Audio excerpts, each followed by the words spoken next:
সোমবার 12 ফেব্রুয়ারি আরামবাগে সভা করেছেন মুখ্যমন্ত্রী মমতা বন্দ্যোপাধ্যায়। সেখানে তিনি খানিকটা কম সময়ে সভা করেছেন। এর মধ্যেই মারাত্মক অভিযোগ, 40 মিনিটের মিটিংয়ের জন্য মমতা নাকি 5 তারা হোটেল বানিয়েছিলেন।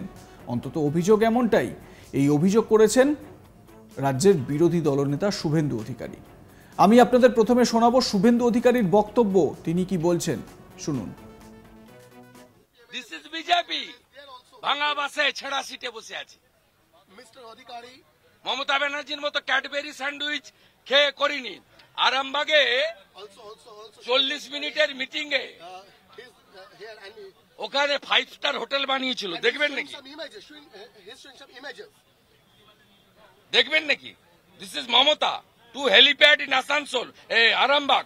ডিস্টেন্স ফ্রম ক্যালকাটা কত? ডিস্টেন্স ফ্রম ক্যালকাটা হচ্ছে 80 kilometre.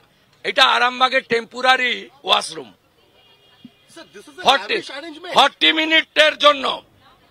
This is queen Mamata.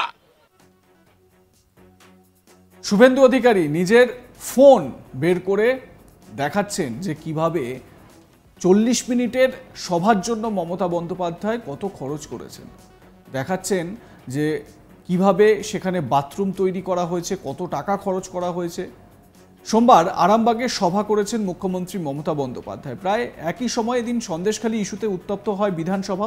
Sandeshkhali সঙ্গে আছি লেখা টি শার্ট পরে বিধানসভায় প্রবেশ করার ও হুইসেল বাজানোর অভিযোগে সাসপেন্ড করা হয় শুভেন্দু সহ 6 জন বিজেপি বিধায়ককে। সোমবার বিজেপি বিধায়করা সন্দেশখালী সঙ্গে আছি লেখা টি শার্ট পরে বিধানসভায় প্রবেশ করেন।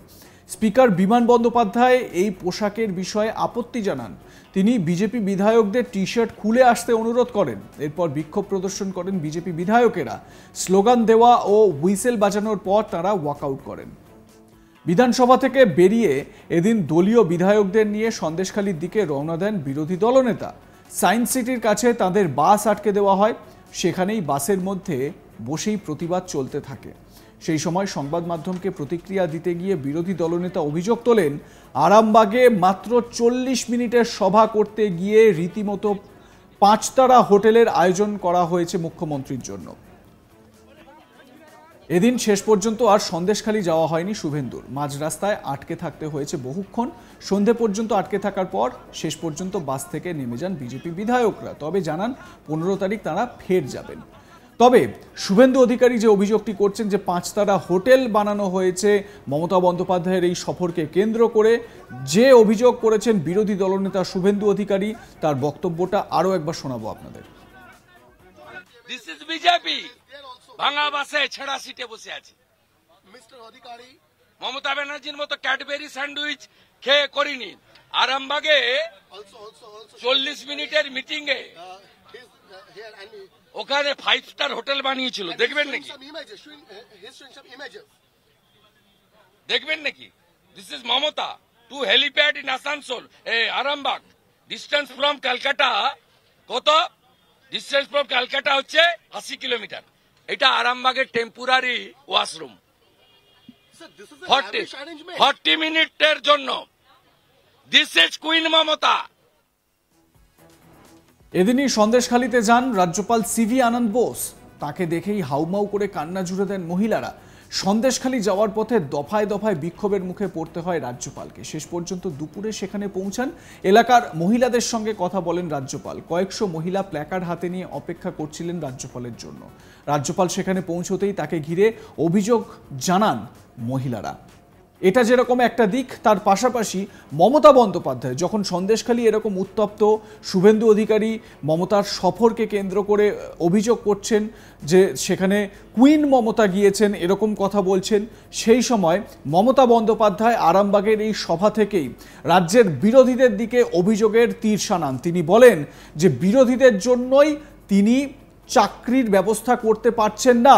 রাজ্য সরকারে শিক্ষক পদে, পুলিশ পদে এবং বিভিন্ন দপ্তরে 5 লক্ষ চাকরির ব্যবস্থা করা যেতে পারে, তিনি করতে পারছেন না কারণ বিরোধীরা শুধুমাত্র কোর্টে যাচ্ছে। শুনুন আরামবাগের সভা থেকে মমতার অভিযোগ। এবার তৈরি হচ্ছে ইন্ডাস্ট্রি, চারিপাশে চাকরি চাই, চাকরি, সরকারি চাকরি 5 লক্ষ আমরা চাই অ্যাপয়েন্ট করতে।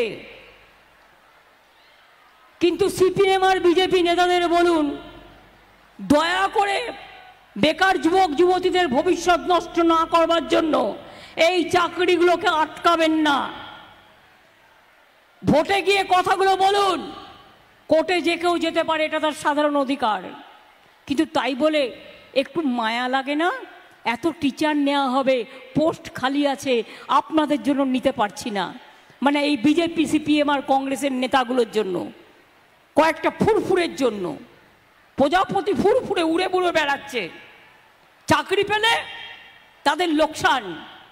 তারা চায় না পুলিশের লোক নেওয়া হোক। 60,000 পুলিশ রিক্রুটমেন্ট হবে, প্রায় 1 লক্ষের মতো টিচার রিক্রুট হবে, বিভিন্ন দপ্তরে 5 লক্ষ ছেলে মেয়েকে নেওয়া হবে। যেই আমরা রেডি করছি, টুক করে একটা কেস টুকে দিচ্ছে, আর দিয়ে হাসতে হাসতে বলছে, দেখলে তো চাকরিটা করতে দেবো না, যেন জমিদারি পেয়ে গেছে। বলি, সাহস থাকলে ভোটে লড়ুন, একটু গণতন্ত্রের রাজনীতি রাস্তায় করুন। সবটা গিয়ে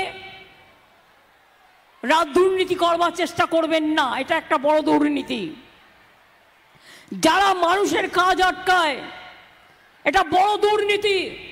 যান রেলে গিয়ে খোঁজ নিন, কত দুর্নীতি করেছেন খুঁজে বের করুন। আমরা তো কখনো বলি না, যা হোক ছেলেমেয়েরা চাকরি তো পাচ্ছে। ডিফেন্সে কি করেছেন, কত ডিল করেছেন, কই আমরা তো বলি না, কারণ আমরা মনে করি যাই হোক ছেলেমেয়েরা চাকরি তো পাচ্ছে। চাকরি বাকরি আটকাতে নেই, এটা মাথায় রাখবেন। মানুষ দুটো খেয়ে বাঁচে, গরিব মানুষ, তাদেরটা আটকাতে নেই, এটা মনে রাখবেন। আমরা থাকলেই মনে রাখবেন, বিনা পয়সায় রেশন পাবেন, লক্ষ্মীর ভান্ডার পাবেন, কন্যাশ্রী পাবেন, শিক্ষাশ্রী পাবেন, তাঁত সাথী পাবেন, তাঁত বন্ধু পাবেন, কৃষি বন্ধু পাবেন, কৃষক বন্ধু পাবেন, মৎস্যজীবী পাবেন, মেধাশ্রী পাবেন, ঐক্যশ্রী পাবেন, শিক্ষাশ্রী পাবেন, যজ্ঞশ্রী পাবেন, কর্মসাথী পাবেন, কর্মতীর্থ পাবেন, রাস্তাঘাট পাবেন, ব্রিজ পাবেন, এলাকার উন্নয়ন পাবেন। অন্য কেউ নয়, অন্যরা মুখে বলে আর আমরা কাজে করি। আরামবাগের এই সভা থেকেই বিরোধীদের দিকে অভিযোগ শানালেন রাজ্যের মুখ্যমন্ত্রী। তিনি বলেন, আমরা মুখে করি না, আমরা কাজে করে দেখাই, অন্যরা শুধু মুখে করে। এবং তিনি বলছেন যে এই যে কর্মসংস্থানগুলো করা যাচ্ছে না, তার একমাত্র কারণ হচ্ছে বিরোধীরা। তিনি বলছেন যে আপনারা ভোটে আসুন, কোর্টে যাওয়া তো স্বাভাবিক অধিকার, কোর্টে যে কেউ যেতে পারে।